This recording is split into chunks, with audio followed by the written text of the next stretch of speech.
Če začnemo s prvim, študija primera 1, nemško pisarniško pohištvo. Gospod Grönlund, švedski državljan, ki ima stalno prebivališče v slikovitem srednjeveškem mestu Sigtuna, ki se nahaja v okolici Štokholma, je pravni svetovalec pri svoji družbi Grönlund Juridik AB. V nadaljevanju bomo kar uporabljali Grönlund. Običajno gospod Grönlund dela v svoji pisarni v centru mesta Sigtuna. V času družbenega distanciranja kot posledice pandemije koronavirusa je od meseca marca 2020 deloval v svojem počitniškem domu na otočju Štokholma. Tik preden se je preselil v počitniški dom, je pa za svojo družbo naročil ekskluzivno pohištvo pri nemškem proizvajalcu Schmidt Buro Model Produktions und Vertriebs GmbH v Düsseldorfu. V nadaljevanju bomo pa uporabljali kar nemška družba. Skupni znesek naročila se je gibal v višini 24.000 evrov, ki ga je bilo treba plačati po dostavi. Pohištvo je bilo ustrezno dostavljeno. Gospod Grönlund je pa povsem pozabil na nemški račun. Po 2 mesecih je nemška družba pri sodišču v Düsseldorfu vložila vlogo za evropski plačilni nalog. Sodišče je nato izdalo evropski plačilni nalog. Zdaj pa kar gremo k vprašanju 1. Ali se lahko evropski plačilni nalog izvrši na Švedskem zoper Grönlund Juridik AB? Če se lahko, kako, če ne, zakaj ne? Vendar, predno odgovorimo, naj pregledamo skupaj, ali so pogoji za evropski plačilni nalog podani.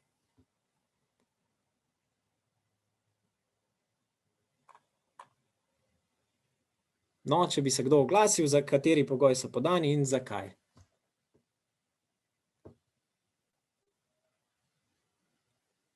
No, potem bom pa kar sam nadaljeval. V skladu s členi 2, 3 in 4 uredbe o uvedbi postopka za evropski plačilni nalog, v nadaljevanju v uredba o evropskem plačilnem nalogu, gre za čezmejno civilni in gospodarski zahtevek za določen denarni znesek, ki v trenutku predložitve vloge za evropski plačilni nalog že zapade v plačilo. Glede časovne veljave odstavek 2 člena 33 uredbe določa, da se uredba uporablja od 12. decembra 2008.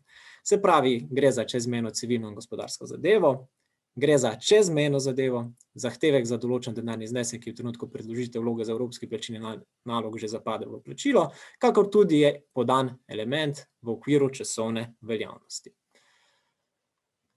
Tako. Sedaj pa gremo na izvršljivost. Vprašanje izvršljivosti je tudi urejeno v uredbi, vendar predno odgovorimo, ali je evropski plačilni nalog izvršljiv, se osredotočimo na perspektivo nemškega sodišča izvora, države članice izvršbe, nemškega vlagatelja, organa pristojnega za izvršbo. Če sedaj gremo na perspektivo nemškega sodišča izvora.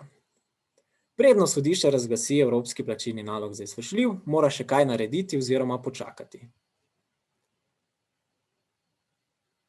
Če Grönlund ne vloži ugovora na podlagi odstavka 1 člena 16 za uporabo standarda obrazca F, ki je določen v prilogi 6, v roku, se pravi v 30 dneh, odkar mu je bil nalog vročen, upoštevajoč primerno obdobje za zagotovitev zadostnega časa za dospetje ugovora, bo nemško sodišče izvora nemudoma potrdilo izvršljivost plačilnega naloga. Tako, predno sodišče sklepa, da ugovor ni bil vložen v roku, mora pa še kaj storiti? Mora preveriti datum vročitve. Se pravi, na tem mestu je potreba poudariti, mora upoštevati primerno obdobje za zagotovitev zadostnega časa za dospetje ugovora in preveriti datum vročitve. Mora nemška družba zaprositi za razglasitev izvršljivosti, da bo nalog postal izvršljiv? Ne. Tako je. Nemški družbi ni potrebno dati takšnega zaprosila. Komu sodišče na podlagi uredbe pošlje izvršljiv evropski plačilni nalog?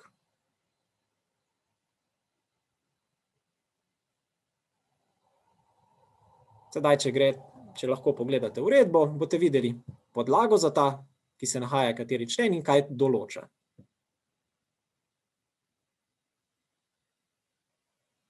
Če vam dam namig, se to nahaja v 18. členu, se pravi v členu 18. V skladu s katerim sodišče pošlje izvršljiv evropski plačilni nalog tožeči stranki, to je nemški družbi. Če bi rad kdo se vklopil, je kar dobrodošel. Uredba ne vsebuje pa določb, skladno s katerimi bi se izvršljiv evropski plačilni nalog poslal tudi toženi stranki Gronlundu. Gronlundu se pa lahko vloži na podlagi česa. Tako pa narekuje nacionalno pravo, se pravi, njemu se pa lahko vroči v skladu s pravom države članice izvora nemškega prava.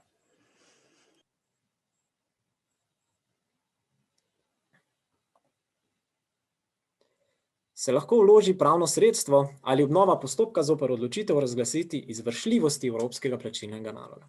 Ko vidite na tem slajdu, smo se dotaknili člena 19 uredbe, ki določa, da evropski plačilni nalog, ki je postal izvršljiv v državi članici izvora, se prizna in izvrši v drugih državah članicah, ne da bi bila potrebna razglasitev izvršljivosti in brez vsakršne možnosti ugovora njegovemu priznanju. Tudi v obrazcu G je v pomembnem obvestilu na dnu obrazca besedilo, ki v bistvu na kratko povzame člen 19. Se pravi, če gremo pa zdaj gledati isti člen, vendar skozi perspektivo države članice izvršbe. Zakaj je ta člen pomemben za perspektivo države članice izvršbe? Ko nemško sodišče razglasi evropski plačilni nalog za izvršljiv, se prizna in izvrši tudi na Švedskem in na drugih državah članicah, ne da bi bila potrebna razglasitev izvršljivosti in brez vsake možnosti ugovora njegovemu priznanju. Kaj je s tem? S tem uredba o evropskem... Izenačuje z domačim izvršilnim naslovom. Tako je. In odpravlja eksekvaturo za evropske plačilne naloge. In s tem je poenostavljen način izvrševanja, je pa znak medsebojnega zaupanja med državami članicami Evropske unije. Se pravi, naslednja perspektiva je perspektiva nemškega vlagatelja. Postopanje nemške družbe pri izvršitvi evropskega plačilnega naloga na Švedskem. Prni.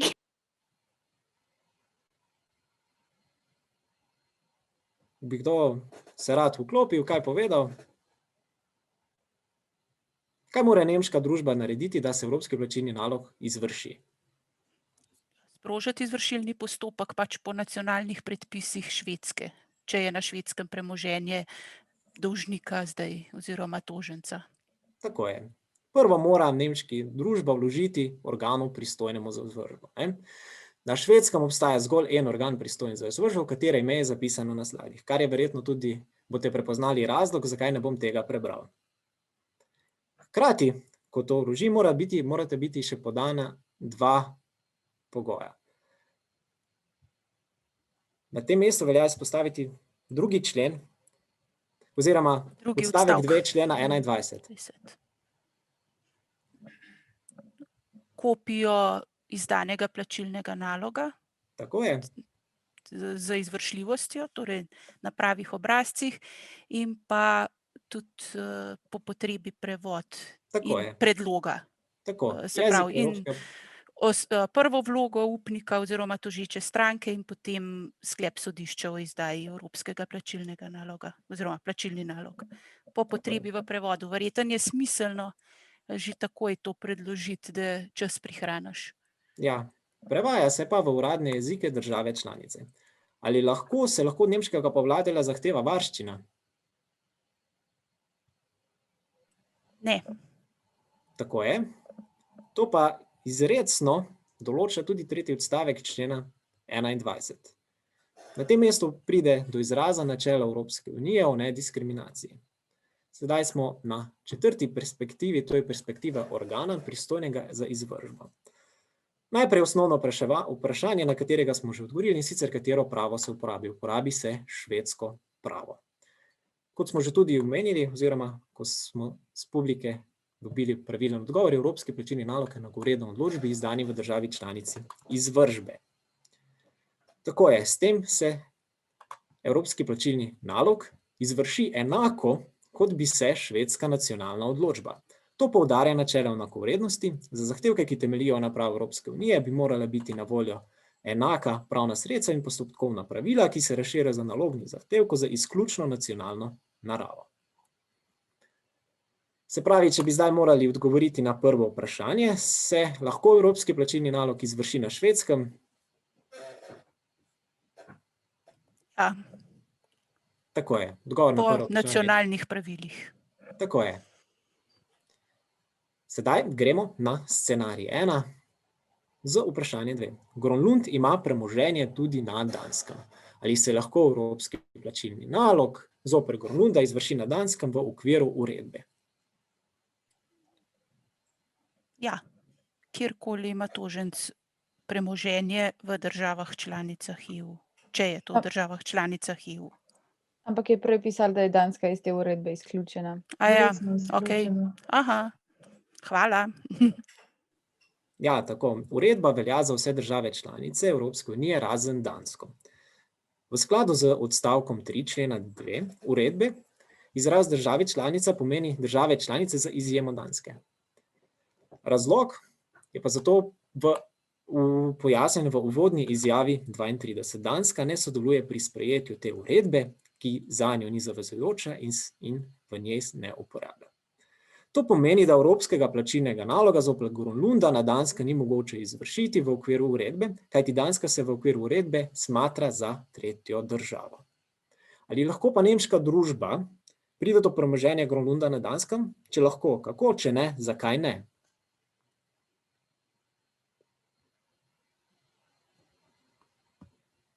Se pravi, če se ta uredba ne uporabi, na podlagi česa bi pa potem vi šli do premoženja Gronlunda na Danskem? Verjetno danski nacionalni postopek za izvršbo. Tako, ena možnost je danski nacionalni postopek, imamo pa še eno možnost. Kaj pa po bruseljski uredbi, ne vem, a je Danska slučajno tudi ekskludirana iz te? Ja, ravno bruseljske uredbe se bomo dotaknili, ki je spet specifično urejena za Dansko. Tako, na splošno je treba pri izvrševanju sodnih odločb na Danskem uporabiti druge načine, bodi si na podlagi danskega nacionalnega prava ali bruseljske uredbe. Ker Danska ne sodeluje pri instrumentih, sprejetih v okviru evropskega civilnega sodelovanja, se bruseljski režim na Danskem ne uporablja neposredno. Ta situacija je neposrečena, zato sta Evropska unija in Danska leta 2005 sklenili mednarodni sporazum o bruseljski uredbi iz leta 2001, danski sporazum. Pravna posledica sporazuma je, da Dansko zavezuje bruseljska uredba 1 je tudi predmet uporabe. V skladu s tem danskim sporazumom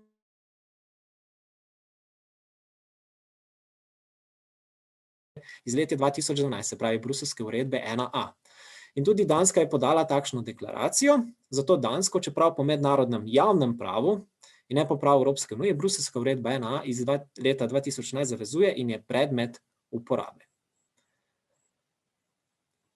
Tako, kaj pa v času, ko se evropski plačilni nalog vroči Gronlundu, je račun že plačan? Ali se naj na Švedskem še vedno izvrši evropski plačilni nalog zoper Gronlunda? Kaj pa to menite? Ne, se to bi bilo skregano s čisto logiko, a ne, ker mu, če je po švedskem pravu, pa domnevam, da je možen ugovor, da je terjatev izpolnjena, ugovori, ki so v EPN-ju mišljeni, niso izključujoči in lahko tudi po nacionalnem pravu ugovore dolžnik poda.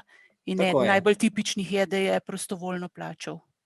Tako je, večinoma že to v nacionalnem pravu ureja, izrecno pa še uredba o evropskem plačilnem nalogu dodala, da se na predlog izvršbo zavrne do višine, do katere je tožena stranka tožeči stranki plačala znesek dodeljen v evropskem plačilnem nalogu. Se pravi, imamo še celo izrecno podlago za to v uredbi.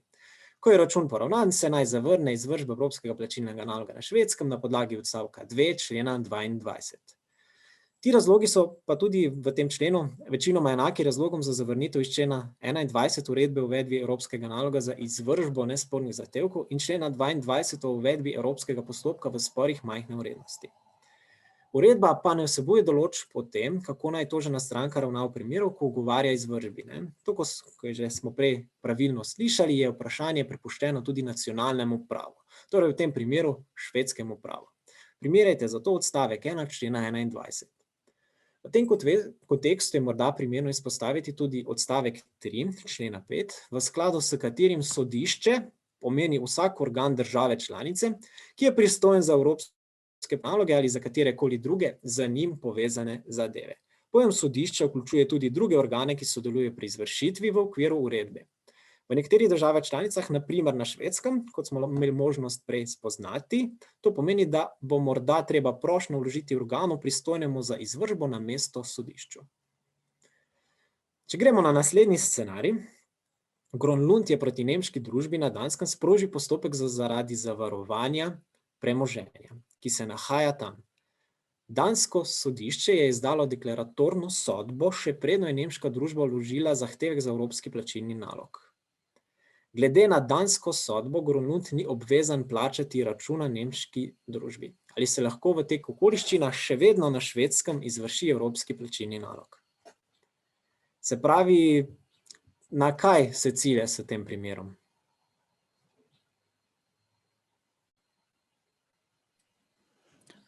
Mogoče so to te izjemne okoliščine iz 23. člena za prekinitev izvršbe. Sicer se nanaša na 22. člen in sicer na potencialno vključujoči dve nezdružljivi odločbi. Ne? Aha.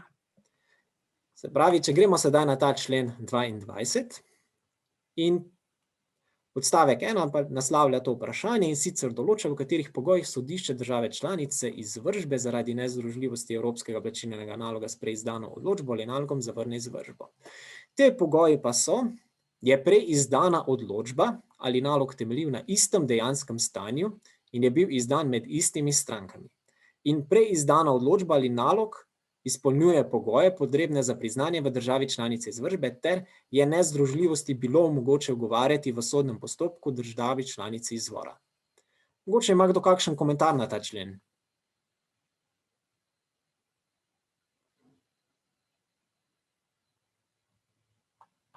No, če dam še en namig, mogoče ima kdo kakšen komentar glede zadnjega pogoja.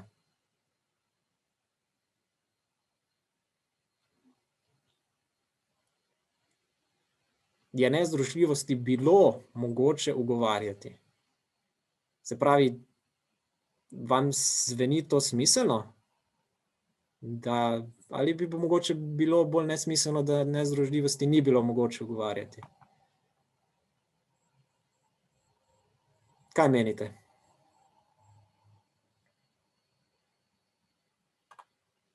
No, ker vsaj meni ta pogoj ni povsem smiselen, sem v nadaljevanju predstavil druge jezikovne različice uredbe.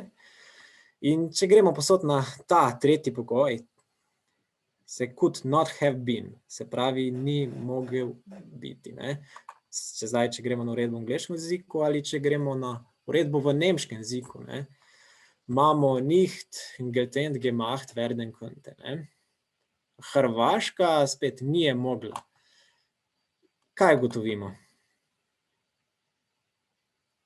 Ta prevod uredbe v slovenščino ni skladen z drugimi jezikovnimi različicami. Ne? Zaradi tega razloga bom v nadaljevanju se skliceval na tretji pogoj tako, da bo skladen s prevodi večine jezikovnih različic uredbe. Dobro, se pravi, evropski plačilni nalog se lahko na Švedskem zavrne, če je nezdružljiv s preizdano odločbo ali nalogom izdanim v katerikoli državi članici ali tretji državi, kar Danska v smislu uredbe je, če je preizdana odločba ali nalog temeljil na istem dejanskem stanju in je bil izdan med istimi strankami. Izraz odločba ali nalog se mora interpretirati tako, da vključuje vse oblike sodb, sodnih odločb in podobno. Vse, dokler izpolnjuje pogoje, potrebno za priznanje v državi članice izvršbe. Razlog za zavrnitev predpostavlja 3 pogoje, ob katerih pride v poštev. Danska sodba mora temeljiti na istem dejanskem stanju in biti izdana med istimi strankami. Danska sodba mora izpolnjevati pogoje, potrebno za njeno priznanje na Švedskem, torej na državi članici izvršbe, in v sodnem postopku v Nemčiji, država članici izvora, ni bilo mogoče uveljavljati ugovora na podlagi nezdružljivosti. Zdaj, če se dotaknemo prvega pogoja. Ker sta pojma ista dejanska stanja in iste stranke pomembna tudi v bruseljski uredbi 1a, se predlaga, da se pri razlagi istih pojmov v uredbi o evropskem plačilnem nalogu uporabijo stališča, ki so že uveljavljena za bruseljsko uredbo 1a. Tovrstni pristop ima prednost v predvidljivosti skupnega koncepta Evropske unije. Za sodno prakso sodišča Evropske unije, zadevajoč nezdružljivost sodnih odločb, gledajte primere, ki so na slajdu. Da povzamemo za uredbo, bruselsko uredbo 1a je bilo določeno naslednje, isto dejansko stanje se nanaša na isti predmet, na sklicevanje istih dejanskih okoliščin in pravil. Se pravi, če gremo tu na prvi pogoj, ali gre za isto dejansko stanje med istimi strankami?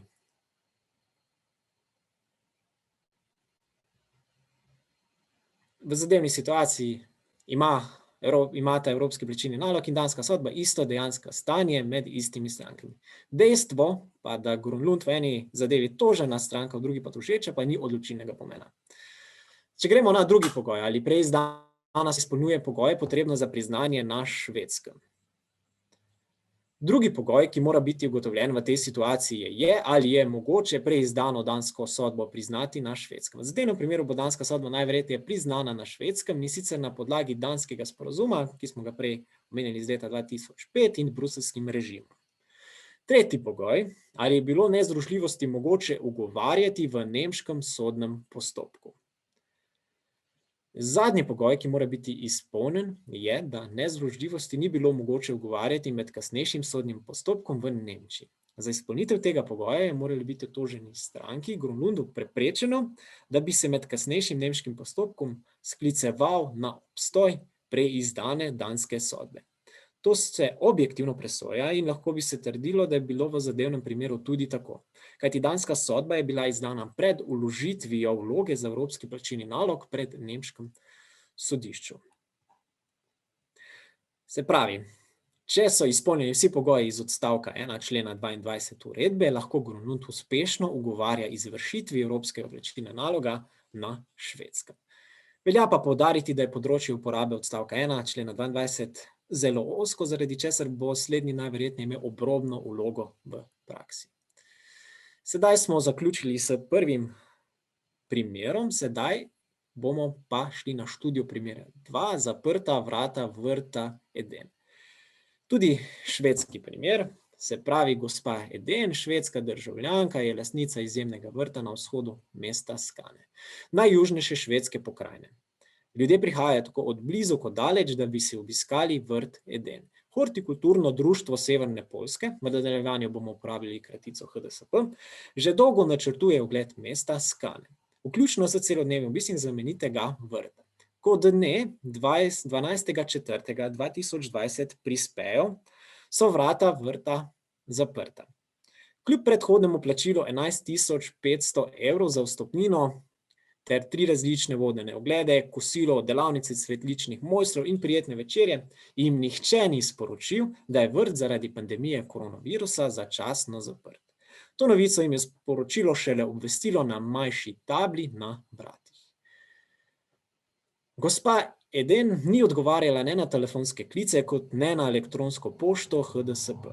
4 tedne po vrnitvi na Poljsko je HDSP na sodišče v Gdansku vložilo vlogo za evropski plačilni nalog za vrnitev plačanega zneska. Sodišče izda evropski plačilni nalog zoper gospo Eden. Slednja mu ni ugovarjala, po 2 mesecih poljsko sodišče razglasi evropski plačilni nalog za izvršljiv. Ko je bil evropski plačilni nalog vročen gospe Eden, je trdila, da mu zaradi razmer nastalih med pandemijo koronavirusa ni mogla ugovarjati. Kaj lahko stori gospa Eden? Kaj bi vi v takšnem scenariju naredili, postopali?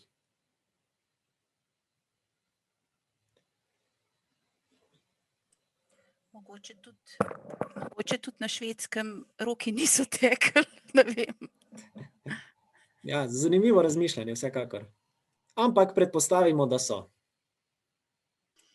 Potem mogoče z zahtevom po ponovni preučitvi po 20. členu. Kot rešilna bilka se v tem primeru ponuja zahteva o ponovni preučitvi. Zoper odločitvo sodišča v Gdansku na Poljskem, da je evropski plačilni nalog razglašen za izvršljiv, ni mogoče vložiti pravnega sredstva ali obnovitev postopka. Vendar člen 20 uredbe določa ponovno preučitev v izrednih primerih.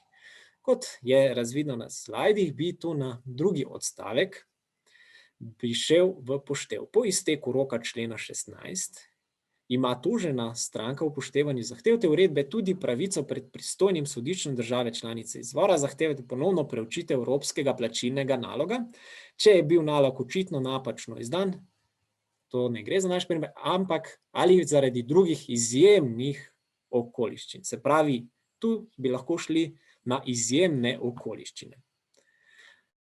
S tem členom ima gospa Eden kot tožena stranka pravico zahtevati ponovno preučitev na poljskem sodišču izvora, tudi če se je rok že iztekel. Vendar že naslova člena izhaja, da ta možnost zgolj na voljo v izrednih oziroma izjemnih okoliščinah. Namen te določbe ni, da bi imela tožena stranka dvakrat možnost vložiti ugovor zoper zahtevke, kot smo že lahko v prejšnjih praktičnih delavnicah videli, tako določa uvodna izjava 25, takšna ponovna preučitev v izjemnih primerih ne bi smela pomeniti, da ima tožena stranka dvakrat možnosti vložiti ugovor zoper zahtevek. Če gremo sedaj na zadevo, kjer je zakonodajalec Unije nameraval postopek ponovne preučitve umiti na izjemne položaje, je treba navedeno določbo nujno razlagati ozko. Ta primer vam je bil že tako predstavljen včeraj v okviru predstavitve sodne prakse Sodišča Evropske unije, ampak poudarimo še, da je zakonodajalec v tem primeru rekel, da se ta člen razlaga ozko. Restriktivna uporaba člena 20 uredbe je posledica dejstva, da gre za odstopanje od načel vzajemnega priznavanja sodnih odločb in prostega pretoka sodb v Evropski uniji. Zaradi tega Sodišče Evropske unije v svoji sodni praksi potrjuje, da se člen uporablja restriktivno. Je nastop pandemije višja sila ali izredna okoliščina? To je pa sedaj dejansko vprašanje. Kaj bi vi tu menili? Je to višja sila ali izredna okoliščina? No, seveda, tu ne bi pričakoval enoznačnega odgovora, ker gospa Eden se bi lahko sklicevala na ta člen in trdila, da ni mogla ugovarjati zahtevkov zaradi pandemije koronavirusa, kar predstavlja višjo silo ali izredne okoliščine, ki so nastopile brez njene krivde. Če pa gremo v praktični vodnik za uporabo uredbe v Evropskem plačilnem nalogu, ki je na voljo na Evropskem pravosodnem atlasu, na stran 24 so navedeni primeri tovrstnih okoliščin. Če je bila tožena stranka na primer v bolnišnici, na dopustu, službenem potovanju in tako dalje. Se pravi, to citiram iz praktičnega vodnika. Se pravi, državni ukrepi, ki so sledili kot odziv pandemije koronavirusa, odvisno od njihovega učinka, bi se lahko označili kot izredne okoliščine. No? Saj to bi lahko svetovali gospe Eden, da poskusi s takšnim argumentom. Nadaljnji pogoj za uporabo, kot smo že tudi v prejšnjih praktičnih delavnicah podali, je, da gospa Eden ravna brez odlašanja. To je, da v najkrajšem možnem času zahteva ponovno preučitev evropskega plačilnega naloga pred pristojnim sodiščem na Poljskem, se pravi v državi članici izvora. Imamo tudi primer sodne prakse. V primeru polne preučitve tudi sodišče Evropske unije razsodilo, da nespoštovanje roka za vložitev ugovora zoper evropski plačilni nalog zaradi napačnega ravnanja zastopnika tožene stranke ne upravičuje ponovne preučitve tega plačilnega naloga. Saj tako nespoštovanje ne spada niti med izredne okoliščine, niti med izjemne okoliščine v smislu tega člena. Torej, to je prav sodna praksa, ki je se rokovala s takšnim problemom. Če gremo sedaj na vprašanje 2. Kakšne so pravne posledice za gospo Eden, če poljsko sodišče odloči, da je ponovna preučitev utemeljena, ali če poljsko sodišče zavrne vlogo za ponovno preučitev? Kakšne so pravne posledice? Tukaj so v 3. odstavku 20. člena navedene. Torej, ostane veljaven, če zahtevo zavrne kot neutemeljeno oziroma če ji ugodi, je plačilni nalog ničen. Se pravi, kot ste poudarili. S tem smo potem zaključili študijo primera 2 in gremo na zadnjo študijo primera, to je pa 3. Razmerje med uredbo o Evropskem plačilnem nalogu in nacionalnim pravom. Tožeča stranka A iz Španije vloži v Mariboru predlog za izdajo evropskega plačilnega naloga zaradi plačila 25.000 evrov zoper toženo stranko B iz Maribora.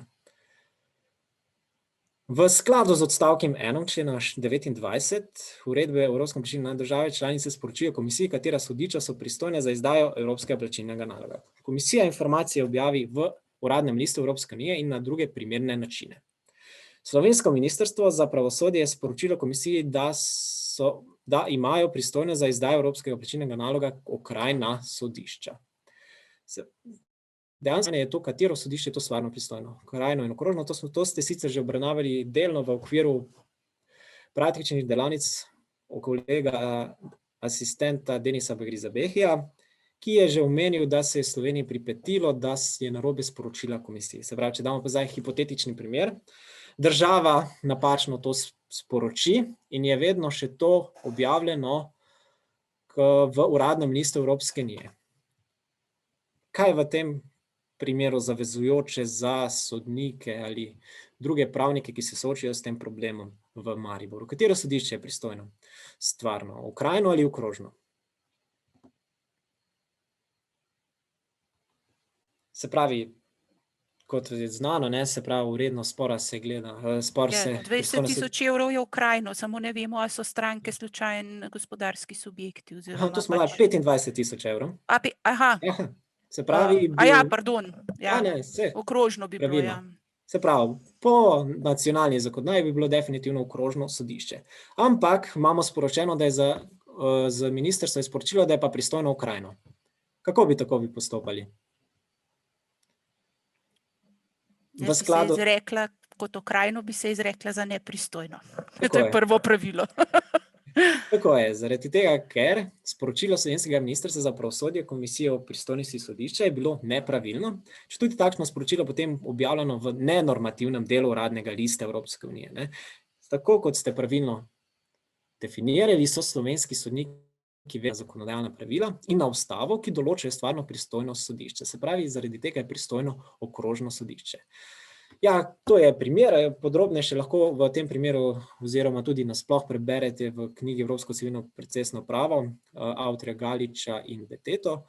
Gremo sedaj na naslednji slajd, scenarij 2.